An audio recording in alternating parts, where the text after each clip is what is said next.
よくわざと僕こうやって回してるよね、こうやってね。これ傾いてる、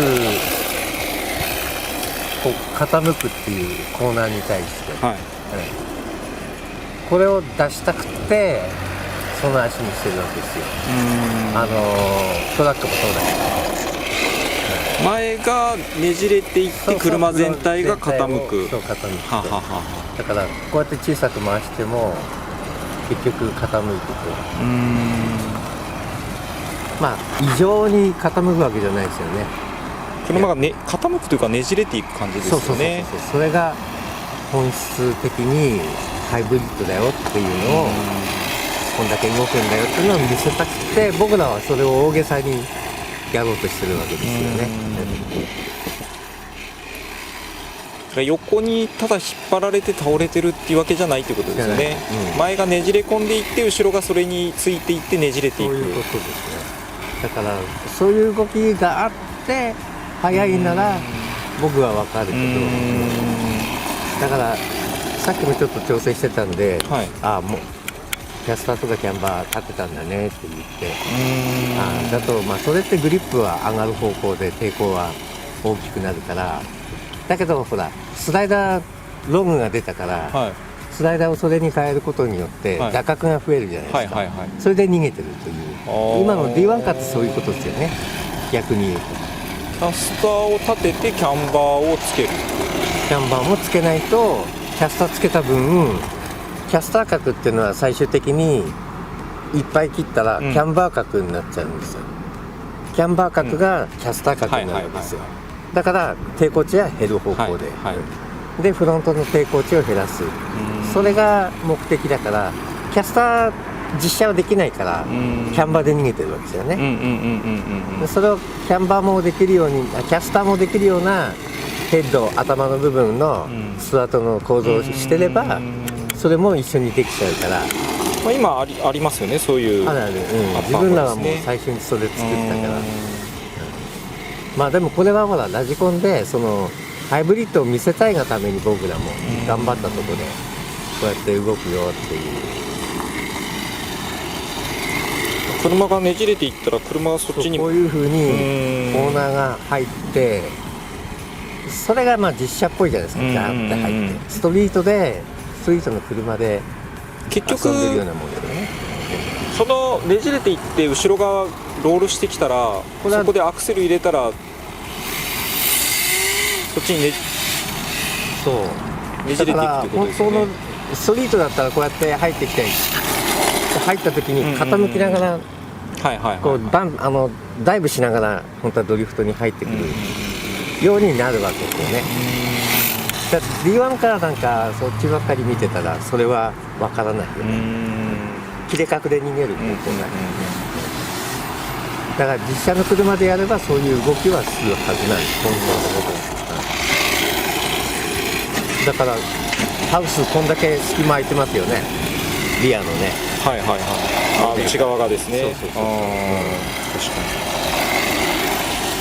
に。もうこの違いですよね。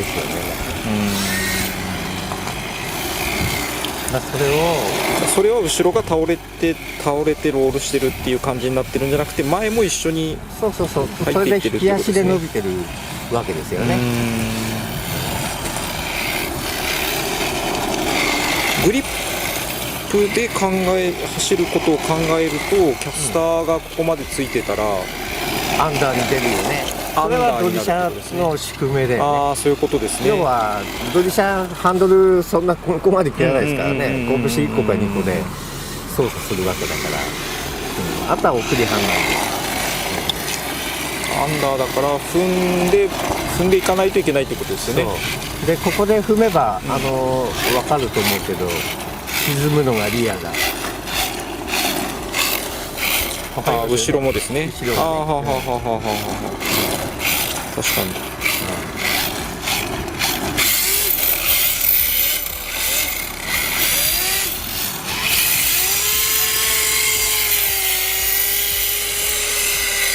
こういう姿勢自体はアンダーですもんね、今踏んでる状態でも。もうだってドリフトってアンダーな車が出来上がるわけだから、実車のまあ D1 カーみたいに足回り変えてない限りはそういう仕組みを表す。内側のタイヤが動くのを。ああ、こういうことですね。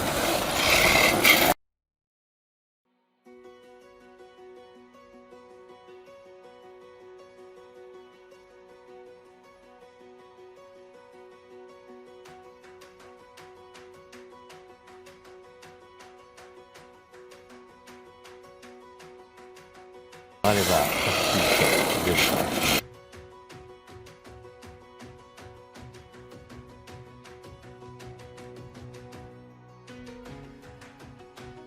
これは左の後ろのタイヤも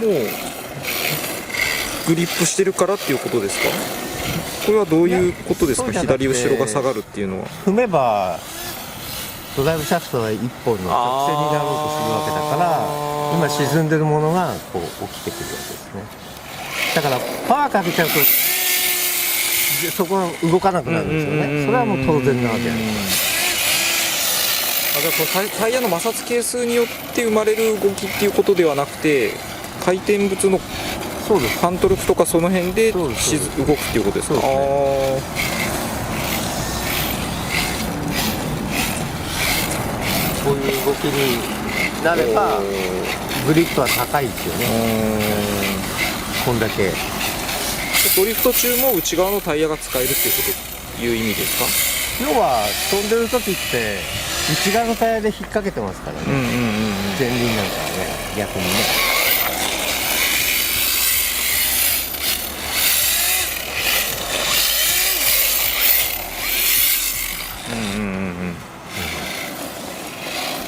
まあずーっと全開で解くと沈まないですね。沈まないです。でもオンオフをしてあげるときに沈む動きが出る出ますね。っていうことですね。今もう踏んでもこうやってグリップの話でいけば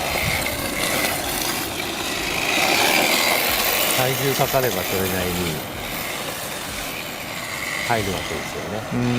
でそれ以上たくさん切ろうとするとアンダーになりますよね。もちろんね。実車もそうですもんね。そうですね、んはい、なるほど。そういうことですね。だからハイブリッドだったらそこまでやってもらいたいなっていう気はあるね。本当触ってみれば多分分かると思うんで、ふわっと動かしてグリップでやればそういう動作が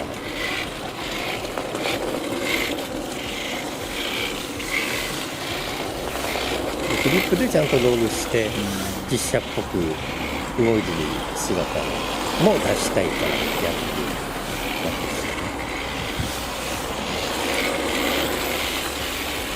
なるほど。リアルってそういう方向かなっていうことです。ハンドルでは曲がらないけど、これってちょっと姿勢で曲がるような感じそうですね。入り込めたら。フロントをうまくこうね、タイミングで入れないとそれは起こらないですよね。いきなりパンと切ってもね、ザーッと滑っていくだけで。グリップは全開で走ってきてバーンと切ってしばらくアンダーで進んでグリップした瞬間から曲がり始めますよね。そういう違いは後ろがついてきてから、やっぱりそのドリフトを持っていくモーションのところでこう手によってうまいこと前のねじれに後ろがうまいことついてきて持っていける、そうで投げれるっていう話になるわけですよね。だそれがなかなかなんないのが86だけどリアルね。どうしてみたやっぱり最強モードが86だとストラットフロントストラットじゃないですか、でシルビアのストラットって仮想キングピンアングルがついてるじゃないですか、で86のストラットってまっすぐなんですよね。そうなんだ。はい、昔のなんですかね、ダンパーの中をオイルを抜いてそこにショックを入れるタイプというか、でシルビアとかはネジ2箇所でこうだからキングピンアングルがずれるじゃないですか、あれもシルビアとその86の忙しさというか、カウンターのこの当たり具合とか、キックバックの感じとかが適してないけど適してないっていうことなんですよね。だからある程度勝手にこう折れるというか、シルビアとか途中からカコッと折れる感じになるじゃないですか。あの部分がセルフステアの方にパコッとこう折れるような感じに。セルフステアはキングピンアングルよりも車軸が前にあることでセルフステアが決まる。そっちですね。だからトレールゼロよりも前っていうことですよね。はいはいはい。だからトレールゼロにしちゃうと本当にどっちも戻んないですよね。自分で返すしかなくなっちゃう。それとも最初からアウトに切ってあれば少しは出るんだけど、まあ実車の場合だよね。手に来るかっつったら乗りやすいのはやっぱりセルフステアの強い車の方が楽。カウンター当てる方のセルフステアってことですか。カウンターが当ててるところから戻るセルフステアよりも、勝手に切れていくという方向ですよね。戻していくところは自分でコントロールする。オフすれば体重が変わるんで一気に跳ね返る。そのトレールが逆についてるナックル一回使って谷口さんとこそうだね。は真ん中に戻る方のセルフステアが強い。強い。はい、そうですね。だから切り返しとかが不安がないというか。まあできない人。そうですね。なんか多分そうなんだろうなと思いながら、ただ結局カウンター当てる方が前回カコンって当たるじゃないですか。セルフステアで最後カコンって当たって拳1個分戻すじゃないですか。そこが逆トレールのやつだと自分で送っていってるから、まあそうですよね。そこはもうテクニックになっちゃうですよね。まあどっちを選ぶかっていう話ですよね。朝角で走ってこうって言ったらそれに任した方がそういうことですね。いいわけですよね。セルフステアね。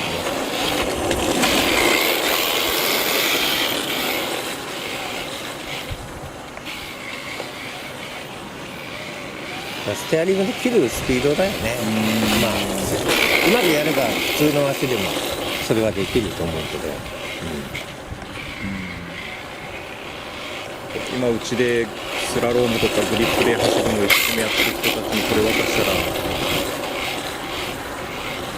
すごいその自分の車のセットとの違いが分かるんだろうなと思いながら、それで遅くなるんだったらね誰も言わないだろう。そうですね。ダメだって言うだろうけど、結局アクセル抜けない方向ですよね。車的に入れとかないとアンダーがひどくなっちゃうから、初め入ってから踏むんですよね。入ってから踏むんですよね。だからずっと一定でこう切ろうとするからアンダーになるんでね、重心でも何もないんで。でもそこの入ってからの姿勢がわからない人はそこが作れないから、オフった状態、ちょっとオフって入ったら踏めばいい。そうなれば速い旋回になるわけですよね。だから同スピードじゃそれは起こらない。ただただ滑ってるだけ。ハンドルがフロントタイヤがずるずるアンダーになってるだけ。とにかくトーアウトも切ってるんで、もうすでに抵抗になっちゃって滑ってるわけですから、そこは気づかないでください。だから逆に言ったらスラロームでこ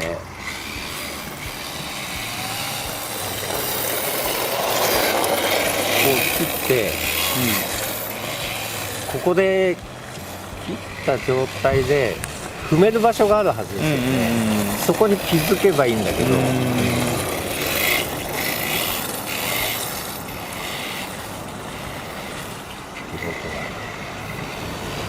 フロントタイヤ減ってます結構フロントタイヤの角を使ってるっていうことですか、じゃあ車的には。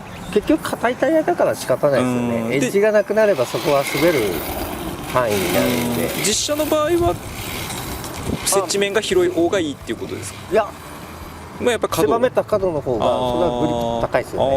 上がりますよね。だからキャンバーつけますよね。ある一定のスピードフロントが沈み込むようなタイミングの場所が踏む時のやつで、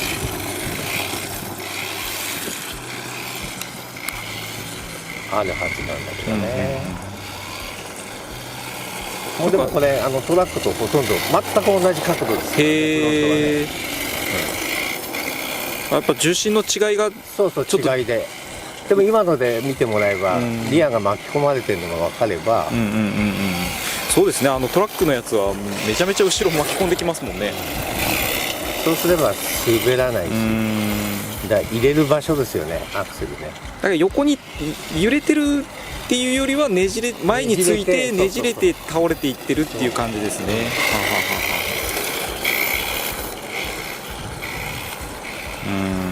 は。こういう感じですよね、今のね。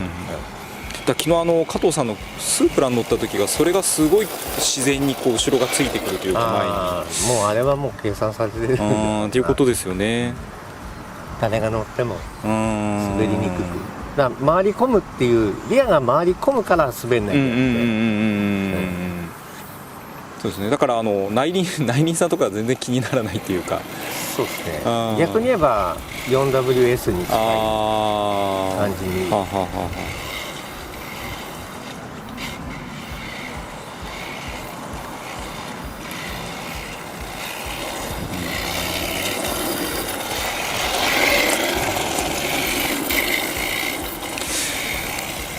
でもそこの動きがわからない人からするとどのポイントが難しいんですかね。分かんないね。これだけは感触っていうか目で見てそういう車になるかなってるかどうか。多分僕のもノスさんのも一緒なんで、2人で同じことやってますけど。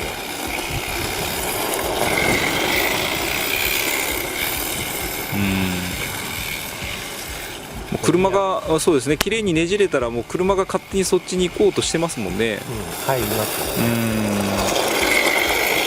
ここまあはっきり言ったらその辺見せたくてこうやってるっていうのもあるけどね。大げさかもしれない。まあ決してそれでドリフトできないんだったらあれだけど。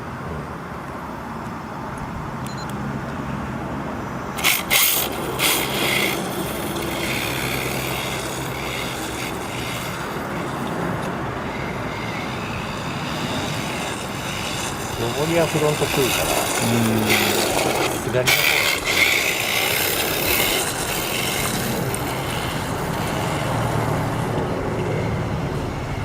まあ動き止めれば楽は楽な車ですけどね。車で遊ぶ方が難しいですね。ステアリングのその初期というか姿勢を作るまでのステアリング操作って重要じゃないですか。かといって姿勢ができてしまえばステアリングってもうフリーに楽になりますよね。でもその分リアのタイヤのコントロールにパワーですね、今度はねなってきますよね。パワーでやってくる。だからもっとステアリングに車が自然に反応してほしいだけって言われるとまた違いますよね。そうですね。だからステアリングで全て持っていけるような車だったらドリフト的には抵抗値が高すぎて、ドリフトスピードは逆に転がってるイメージだけど抵抗値がないのはアンカーマン少なくすればいいんであって、たくさん切れればいいんであって、だけどオフった時にそっち飛ぶっていうのがね、先出てきますよね。オフした時がですね。そう普通の人は乗れないんじゃないかな。そういうふうにする危険ですよね。高速でなんかドリフトしたり、アンカーマン強い車の方がドリフトは楽ですよね。車が横にねじれるからですね。横に抵抗になってる分フロントの抵抗がね、しっかり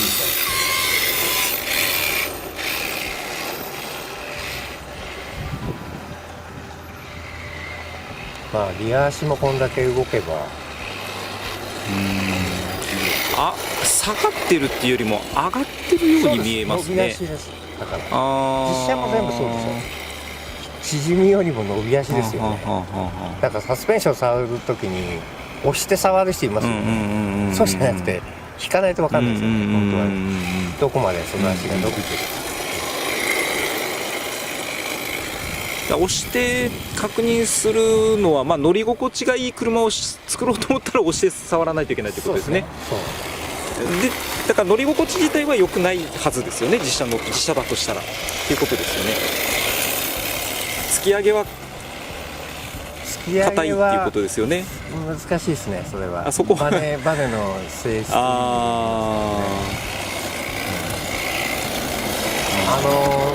同じレートでうん短いサスの方がちょっとはすぐには動いたけど急に硬くなってはいはいくるんですよ。はいはいはい。で長いといつまでもこう、うんうんうんうん沈むまで。同じレートでそもうそうそうそう長さで違うということですね、特性が。だからローダウンなんか車高同じレートで短いバネ入れて走った方がハンドルも効くし乗り心地も悪くないっていうのはありますよね。ありますね。うんうんああいうことですね。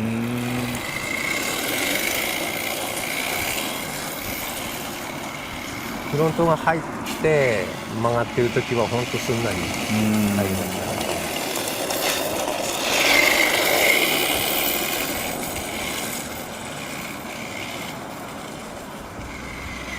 まあロールさせて動く車がなんぼかってやってる人は興味があるんですよ。それよりもただ操縦性を取ってしまえば楽な車になっちゃうんで。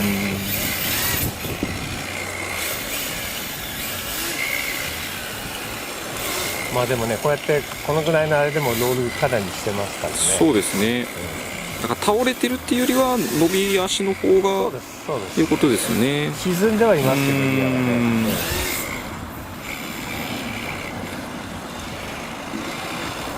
決して硬いセッティングではない。でもこれできるのは多分ハイブリッドですね。そうですね。前後のピッチングは結局そこに合わさってこないと車はねじれていかないからですね。だからフロントが浮きっぱでも全然なんないからね。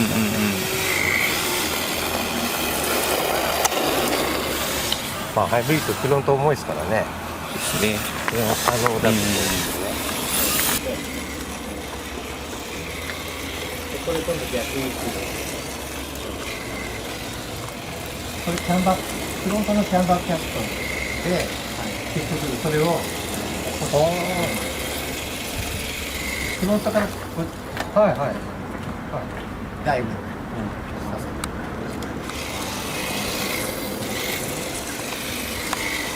タイヤハウス今見てもらえば傾き方が分かる。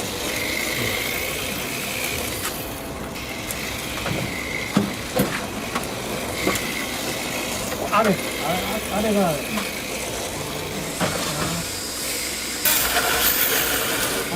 バーキャストをつけたときに夜から考えるんですけど、じゃあ特典でキャンバーキャストが多分ダメってくれば、じゃあカートが乗せるときにこの下の方がもっとキャンバーがそれが考え方がサスペンションが沈んで入る、ね、ちょっと沈むけど伸びて、っていう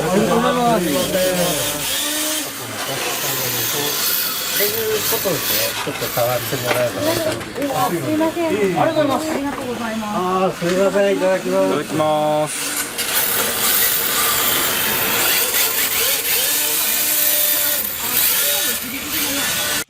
んですけど、マルチリンクのセッティングはなんかあるないと少し違ってノーマル状況です。ノーマルで、はい。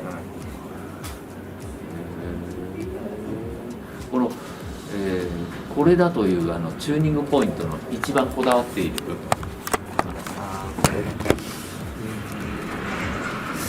僕はなんかあまり実力がないから僕に対しては少し走りしやすいためのなんか僕と一緒にリンクするための方法に対して操作が難しくない方がポイントだからなんか見た目はあんまりないんですけど動き僕の自身の動きに対して動くのがポイントです。ジュンさんもはい実写はなんか僕はあるんですけど僕自社がなかったのででもマニュアルのなんか勉強があります。だからディライトさんのなんかイベントに対して14で初めて提上へ。なるほど。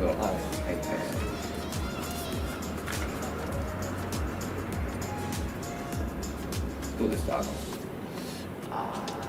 少しこれとの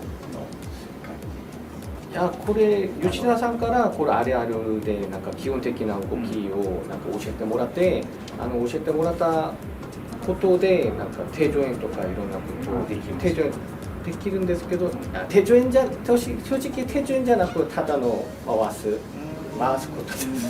でももうそこまで見えちゃってるんですよラジコンで、はあなるほどできてる俗に言う実写の人だったらおおできたねっていうのだけど、もうそれはコントロールしてなったんじゃなくて、たまたま回れたっていう状態までしかできてないのももう知識とその感覚としてはもうラジコンで先に分かっちゃってるから、もう分かっちゃってるからじゃあもうちょっとあれですね。そうだから見てる人は「あジョンさんすごいね」って普通なってるんですけど、本人はいやこれじゃないんだよってこれでも普通にみんなやっぱり言ってたんですよね、いやこれ実写の子だったら最初の頃でこんだけできたらすごいよねってみんな実写の人は言ってたんですよ。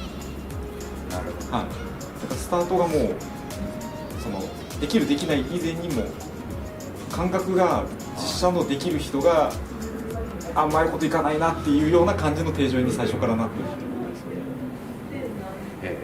とですね。できてたもんね、はいはい、でも潤さんだけがいやあれはスライドなんでとか実写ないですよねそんなのですね。